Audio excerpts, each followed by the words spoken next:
All right, so there are just a few hours left before Finance Minister Enoch Godongwana makes a second attempt to deliver the budget, but it's still unclear if, in fact, the speech will go ahead as planned. The stakes are high as Godongwana tries to balance runaway government costs with a limited revenue pool. SABC News, as always, keeping up with the very latest, and let's take you to Cape Town, where all the action is going to unfold, so to speak. That's where you find my colleague Nompumelelo Siziba, who joins us now live. And amongst the many things to be discussed, from infrastructure and the economy, is, of course, power supply, Nompu, which in many ways feeds into so many issues to do with growing the economy. Yes, thanks very much, Ayanda. Indeed, energy is crucially important. And even though we've seen a lot of improvement in terms of Eskom's generation capacity, we have seen some blips, which is all the more a reminder that we need to continue investing in the energy space. And one area that, of course, is very important that the Electricity and Energy Minister, Dr. Kgosientsho Ramokgopa, has spoken about is the fact that we need to expand our transmission, that is our transmission grid, in order to be able to bring on much of the renewable energy that is ready to come on stream. So we've had a number of windows whereby people have decided that they want to invest in renewable energy, but they haven't been able to go through with them simply because there isn't enough grid capacity to carry the flow that will come from renewable energy. So without any further ado, because I'm not an expert in this, I will get somebody to speak to that issue. That is Matthew Cruz. He's an independent he's an energy expert, at Empower. Thank you so much, Matthew, for joining us. So let's start with the issue of the transmission grid. One of the areas that is expected the finance minister could speak to is the financial framework for private sector to get involved in investing in the grid, because according to the energy minister, electricity and energy minister, this could cost anything up to 400 billion rand. The fiscus doesn't have that wiggle room. So what are your expectations around what he could speak to? Great, so thanks, and hello Nompu, it's good to see you in person. So what that looks like primarily would be PPPs, which is called public-private partnerships, and that's where private entities and also even countries come along with investment capital, and they assist in the doubling of our current capacity of our electricity system. So that looks like the current transmission system needs to double in size by 2035. And that 390 billion rand or 400 billion rand that you mentioned is the estimated cost of that, and we don't have that money in the budget. So it's going to look like external capital coming in and a framework set up for that to be facilitated from the government side, because they're the main stakeholder in this relationship in the PPP, and they ultimately get ownership of the assets after a certain amount of time, maybe 20 years or 30 years. So the private companies come in, they pay for the money, they deploy and build the transmission system with the assistance of the National Transmission Company of South Africa, NTSSA, and once they've then collected some of the revenue from that transmission system for 20, 30 years, and they actually hand over ownership to the NTSSA. So it very much wins on the government side to work with private industry in this way. Yes, okay, so it's a win-win for both the private sector and the government, and delivering on those deliverables that we need as a country. On the issue of electricity pricing, it's a big problem, and even the electricity and energy minister has recognized that energy is becoming unaffordable for many households. He's referred often to, the poorer households, but even the middle class are having to now decide, am I going to spend here or spend there? And it also leads to that situation where people decide to dodge paying their dues in terms of paying their bills. How do you think this is going to be resolved? Because we can't have a situation where every 3 years we're getting, higher than inflation increases in energy prices.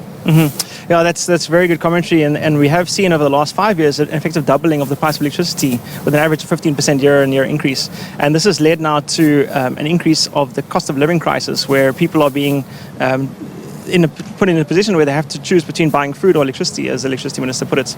So what we are seeing, thankfully, is from the government, they are getting involved at the local level, at the municipal level, with assisting the municipalities in, and we heard from Cyril in the State of the Nation address, that there's going to be professionally managed services that are from the government side, national government, assisting local governments with their water and their electricity services.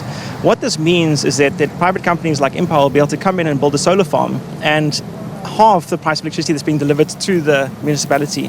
That will then bring the price of electricity to people in the municipality down. And at the moment, that's not possible because municipalities aren't in a position where there's already jobs that are in place for people to assist with, okay, now we're going to have a public tender for a solar farm to come and be placed here.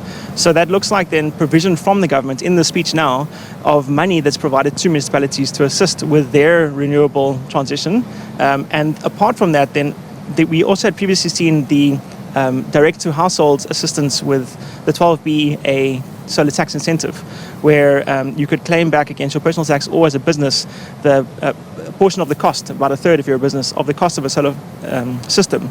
That has fallen away now, unfortunately, from February. So I'm hoping to see in the government's speech how are they planning to assist households and businesses with that, because it's not going to be from the electricity price side. It's going to be more the solutions that are implemented at the household level. How are they helping the households to now bring down their cost of electricity? Excellent. Matthew, we're going to pause there. I still want you here with me. Matthew Cruz, an energy expert at Empower. But in the meantime, we do have on the ground with me Abra Barbier, who does have somebody with her. And we also have Simpiwe Makanya standing by in KZN. But let me just ask Abra, let me pass it to you, and hopefully you can then pass it to Simpiwe.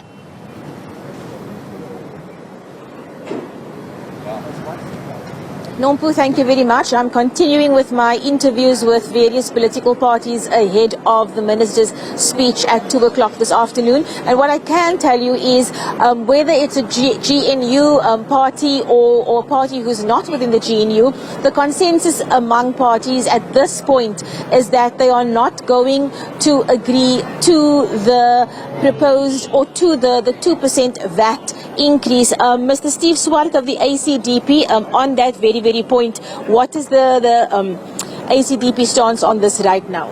Well, taxpayers are demanding value for money, and they're not getting it at the moment. If you look at renewed outages, power outages, if you look at crises with our water, and of course the logistics sector, how can it be justifiable to increase VAT? So the ACDP is totally opposed to any increase in VAT. What we do say is there is more than enough money to be collected by SARS if they are given additional capacity. There's 800 billion rand. Even if a percentage of that is collected, it can help balance the books. Of course, we've always said, give the SIU, the NPA and the Hawks additional capacities to collect the billions of rands that is sitting stolen through state capture and corruption. If we collect that money, it can also help balance the books. On the expenditure side, we say we've got a bloated cabinet, we've got bloated departments. There is ways and means to reduce government expenditure.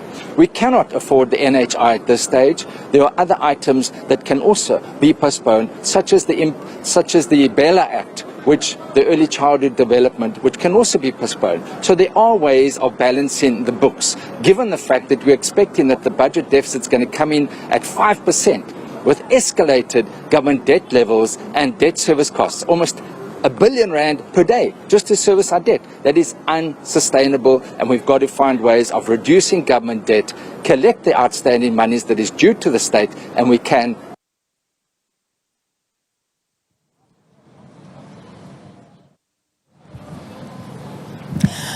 Thanks very much, Abra, for that. Of course, I am here with Matthew Cruz, and just as a point of correction, the MP there was talking about us spending about R1 billion per day on paying our debt service costs. It's actually much more than that, because what was penciled in the 2025-2026 budget that wasn't tabled is that we're expected to pay debt service costs to the tune of about 440 billion rand. So you do the math, they're like 366 days in a year. So it's a lot of money that we're paying each day in terms of our debt service costs. But let me get back to the issue with Matthew. He was talking off air about the importance of getting government to actually assist businesses in investing in areas like renewable energy. Matthew, thank you very much for continuing to speak to us. Just speak to that for us.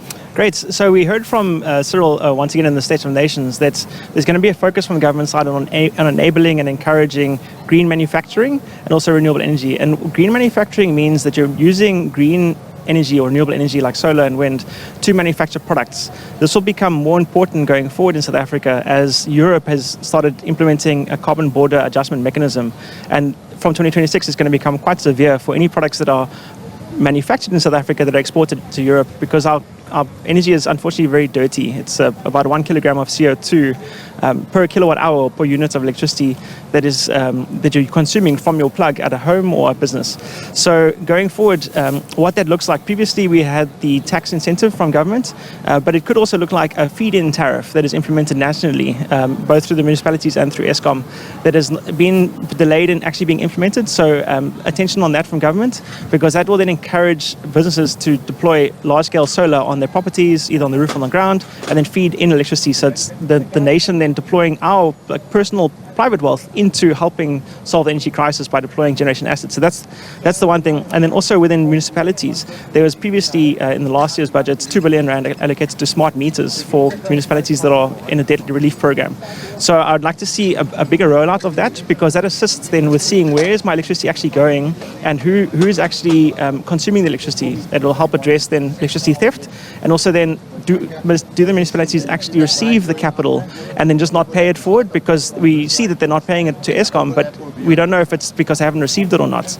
And if we can see that it's coming in and it's ring fenced, then we can also see, okay, now it can be allocated to either Eskom or the other independent power producers that have come in and deployed solar farms on their municipality, because at the moment they're not investable, because you can't be guaranteed you're going to get money out of the municipalities. All right. So assistance from government on that. Excellent. Thank you so much, Matthew, for your time and your insights there. That was Matthew Cruz.